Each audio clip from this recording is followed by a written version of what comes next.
So hello guys, welcome back to the channel. तो आज हम एक्सप्लेन करेंगे movie Tales of Ordinary Madness को, जो कि 1981 में रिलीज हुई थी। ये कहानी है एक शराबी और ठरकी किस्म के पोइट की, जो एक ओल्ड एज वुमेन तो क्या, एक 12 साल की लड़की के साथ भी इंटीमेट हो सकता है।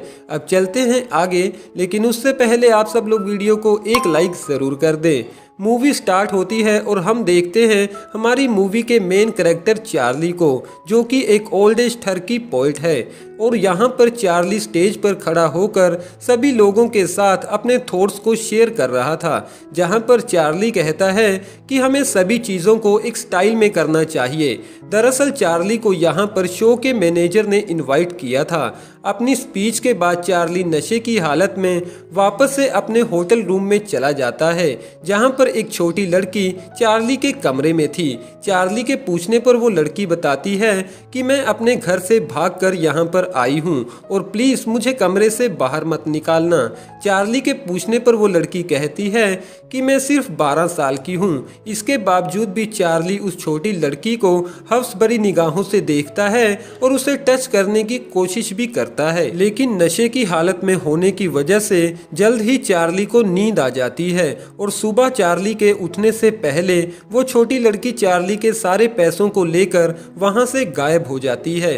जिसके बाद चार्ली बड़ी ही मुश्किल से एक बस की टिकट खरीदता है और वापस से अपनी लॉस एंजलिस सिटी पहुंचता है, जहां पर हमें पता चलता है कि चार्ली एक लॉज में एक छोटे से कमरे में रहता है और उसके साथ वाले कमरे में उसकी एक्स वाइफ विकी रहती है। थोड़े टाइम बाद विकी चार्ली के पास आती है और उससे पूछती है कि तुम 6 हफ्तों से कहां पर थे, क्योंकि मैंने बड़ी ही मुश्किल से तुम्हारे इस कमरे का रेंट चुकाया है। तो चार्ली उसे कहता है कि अब तुम मेरी वाइफ नहीं हो तो तुम मुझसे ऐसे बात नहीं कर सकती। लेकिन विकी वहां से जाते समय चार्ली की बियर बोतल्स को खिड़की से बाहर फेंक देती है, क्योंकि डॉक्टर ने चार्ली को ड्रिंक करने से मना किया था। अब यहाँ पर हमें चार्ली और चार्ली के रूम को देखकर ये तो समझ आ जाता है कि चार्ली एक अमीर पोएट नहीं है। अगले दिन चार्ली एक हुकर का पीछा करने लगता है। चार्ली उस हुकर के पीछे एक बस के अंदर चला जाता है और उसे अपनी तरफ अट्रैक्ट करने में कामयाब भी हो जाता है। आखिर में चार्ली एक कॉलोनी में पहुंचता है, जहां पर चार्ली को समझ नहीं आ रहा था कि इन सब में से उस हुकर का घर कौन सा है। यहाँ पर चार्ली गलती से एक फैट विडो के घर के अंदर चला जाता है। चार्ली को देखकर वो विडो जोर जोर से चिल्लाने लगती है। चार्ली उस विडो को कुछ पैसे देता है और उससे उस हुकर का पता पूछता है। वो विडो चार्ली को उस हुकर का पता बता देती है और उससे कहती है कि तुम कभी भी यहाँ पर आ सकते हो। उस हुकर के घर जाकर चार्ली उसके साथ इंटीमेट होता है। चार्ली के पूछने पर वो हुकर अपना नाम वीरा बताती है। चार्ली को अब काफी भूख लगी थी, तो वो हुकर चार्ली से कहती है कि तुम फ्रेश हो जाओ, तब तक मैं तुम्हारे लिए खाना बनाती हूँ। चार्ली बाथरूम में जाकर फ्रेश हो ही रहा था कि तभी वो हुकर कुछ पुलिस ऑफिसर को बुलाती है और उन्हें कहती है कि यही वो आदमी है जो मेरे साथ जबरदस्ती इंटीमेट हुआ था। जिसके बाद अगले दिन चार्ली जेल से रिहा हो जाता है और शाम को चार्ली एक बार में कास नाम की एक हुकर से मिलता है, जो दिखने में काफी यंग और खूबसूरत थी। यहाँ पर हम देखते हैं कि कास अपनी लाइफ से कुछ ज्यादा खुश नहीं थी।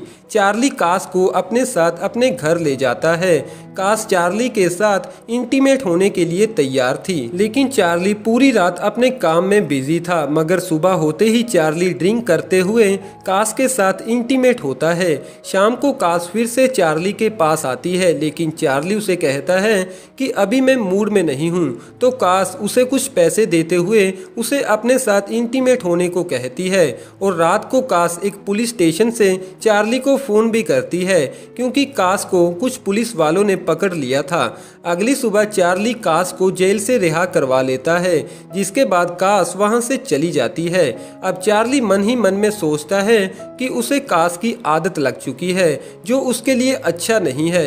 तो अब चार्ली कास को अपने दिमाग से निकालने के लिए उस फैट विडो के घर चला जाता है और पैसों के बदले उसके साथ इंटीमेट होता है। लेकिन ये सब कुछ कास को भुलाने के लिए काफी नहीं था। तो चार्ली कुछ दिनों के लिए शहर से बाहर घूमने चला जाता है।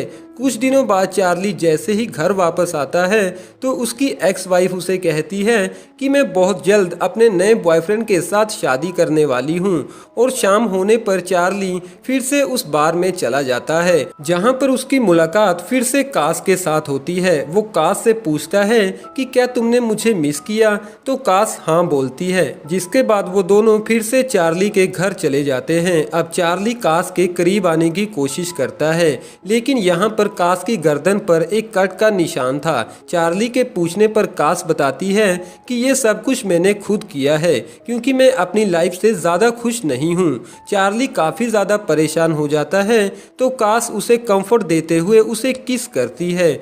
अगले दिन चार्ली कास को घुमाने के लिए सैंड बार में ले जाता है जहां पर चार्ली अक्सर पोइट्री लिखने जाया करता था। चार्ली और कास बीच के किनारे पर एक दूसरे के साथ इंटीमेट होते हैं। चार्ली बीच के किनारे पर ही सो जाता है तो कास उसे वहीं पर छोड़कर वापस से घर आ जाती है। वापस आने के बाद चार्ली सीधा अपनी एक्स वाइफ के रूम के अंदर चला जाता है, लेकिन चार्ली की एक्स वाइफ अपने नए बॉयफ्रेंड के साथ वहां से जा चुकी थी। अब चार्ली वापस अपने कमरे के अंदर चला जाता है।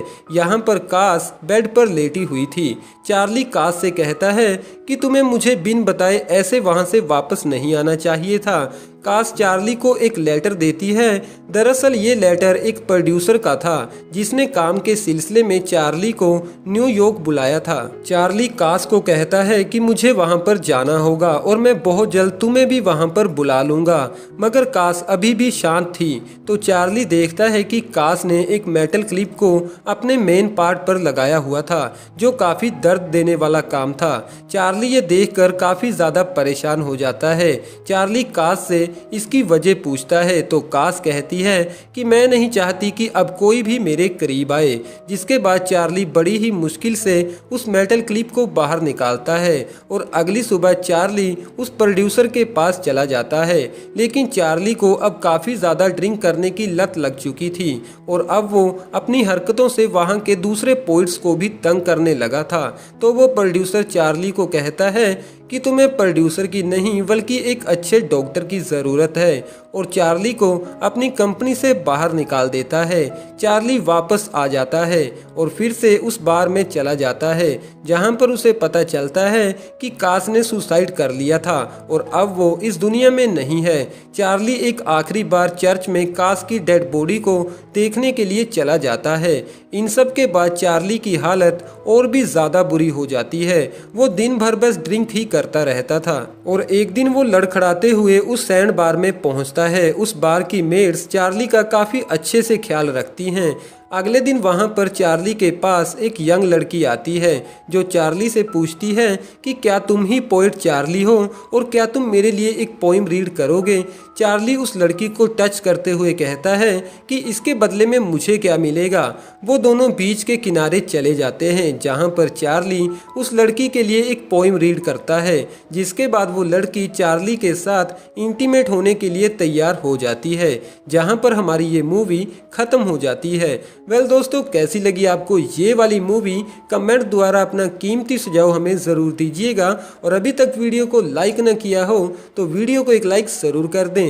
और हाँ दोस्तों, ऐसी ही इंटरेस्टिंग सी मूवी के हिंदी में अपडेट्स पाने के लिए आप हमारे चैनल को भी ज़रूर से सब्सक्राइब कर लें, जो कि बिल्कुल फ्री ऑफ कॉस्ट है। लेकिन साथ में बेल आइकन को दबाना बिल्कुल ना भूलिएगा, जिससे कि आपको रेगुलर अपडेट्स मिलते रहेंगे। Thank you.